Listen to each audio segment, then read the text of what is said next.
Hello and welcome to our first video of Coach Kevin Explains Open Court Hitting. We're going to be using some points from the men's 2022 US Open Singles Tournament to show open court hitting and how it works in singles play. We hope you enjoy the video and let us know what you'd like to see covered next. Alright, in our first point we watch Frances Tiafoe and Rafael Nadal. Now right here we see our first open court or behind graphic. The open court is to the right because Nadal was standing on the left-hand side when he hit his shot. That's where Tiafoe put him with his previous shot. By hitting the other side, Tiafoe has opened the court. Because Tiafoe hit his backhand to the right-hand side of the court, his next ground stroke will now, if he wants to open the court, go to the left-hand side. As you can see, Tiafoe chooses to open the court. Now as we pause here, look how close Nadal is to the target that says behind. At this point, you can see Nadal's momentum trending to the right because he hopes to cover that shot. As Tiafoe moves in for a volley, the court in the open area is now completely open. Let's watch the point again without stopping and watch Tiafoe open the court 4 times in a row en route to victory.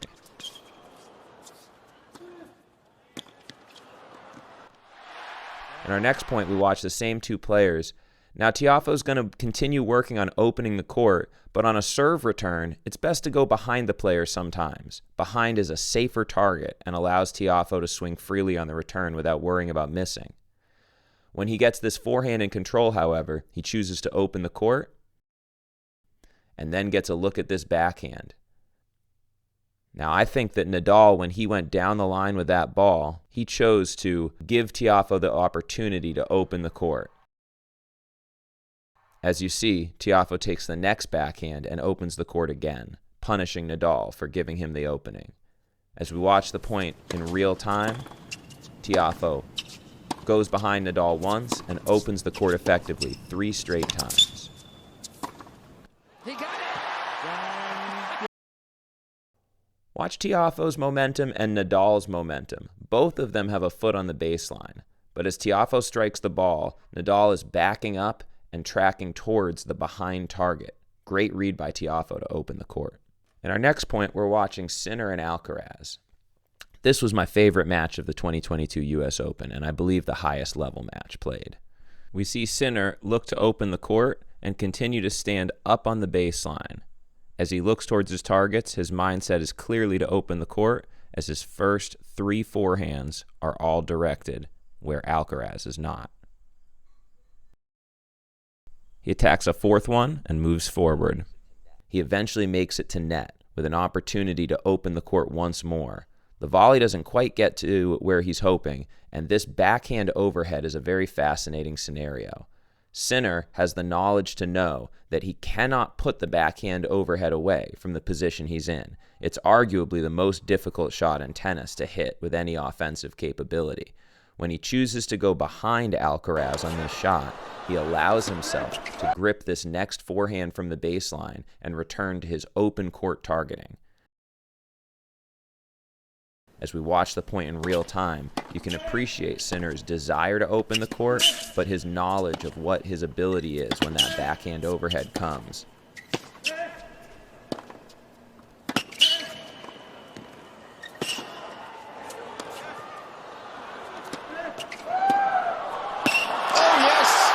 So one question that you might have at this point is, why would anyone hit behind the opponent? It seems, as we're seeing, that open court hitting is a great way to play offense in tennis, and if you have the 2 options, why not attack the open court with every opportunity given to you? Well, one of the reasons that we'll see evidence of in the points we analyze in the second half of this video is that hitting behind the opponent can create pressure on them to be the first one to open the court.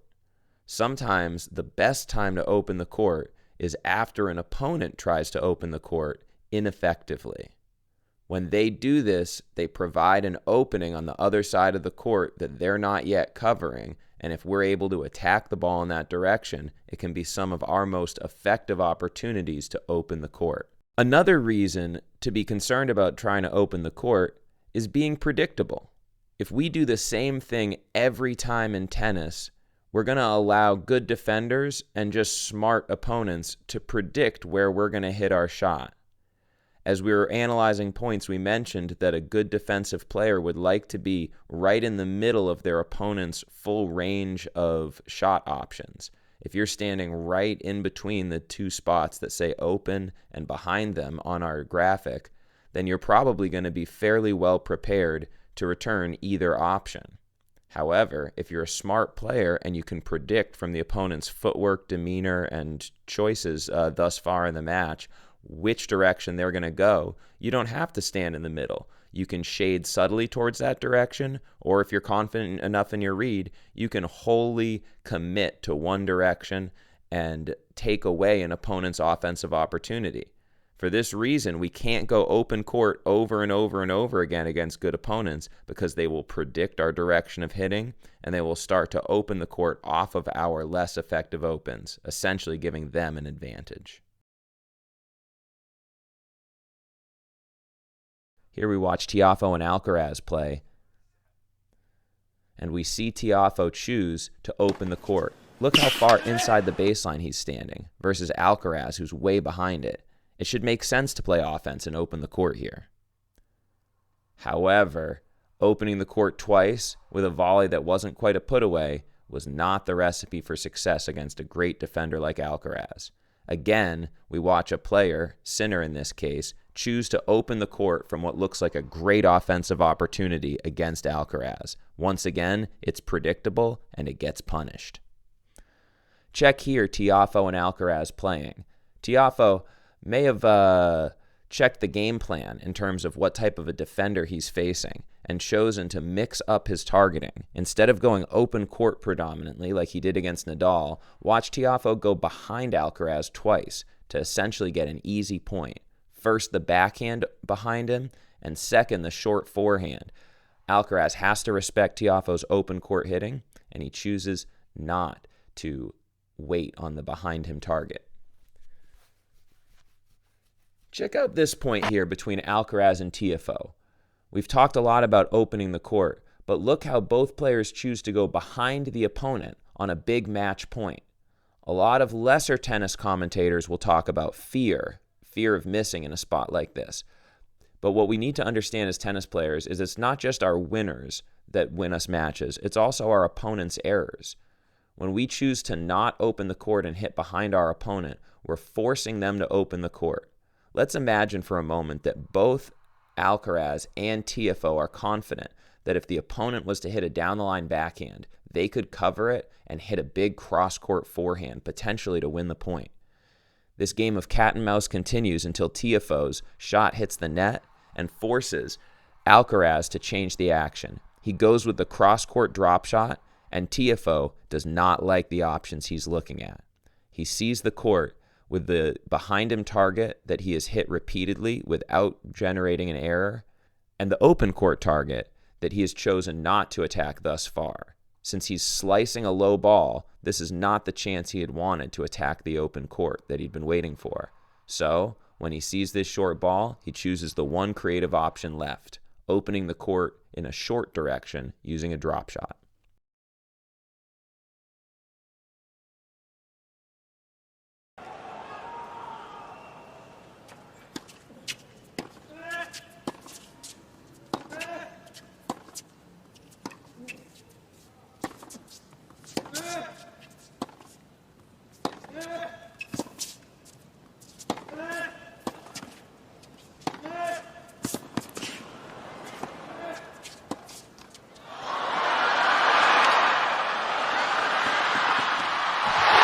Last point, we watch Sinner and Alcaraz battle. We watch this point from Alcaraz's perspective, and I challenge you at each slowdown point to predict which direction Alcaraz is going to go with his ground strokes. We see the opening, we see the behind him target.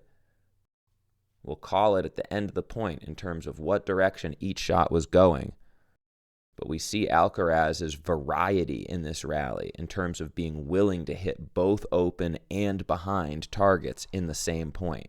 I want to spend a moment particularly on this forehand choice by Alcaraz. As we remember, he hit several forehands behind Sinner earlier in the rally. He only opens the court with a backhand after Sinner opens the court with his forehand. When he gets this forehand right here, Sinner is expecting the open court, the cross-court direction that he had hit many times before. On the next forehand, as he pauses, he has true power, as he has now hit both directions in the same point from a similar situation, making it very difficult for Sinner to predict where this next penultimate forehand is going to go. Watch it in real time. Alcaraz goes behind him, behind him, behind him, behind him. Sinner tries to open. Alcaraz opens, gets a medium ball. Sinner's wrong-footed as Alcaraz goes behind him. Then he goes open, and then the drop volley. That's all for today. I hope you enjoyed our video and learned something about tennis strategy. If you have any questions or comments on what you saw today in our video, go ahead and comment to let me know what you thought. Again, if you enjoy this content, hit it with a like and a subscribe so that you can see more tennis-related content and hear more of my thoughts on the game in the future.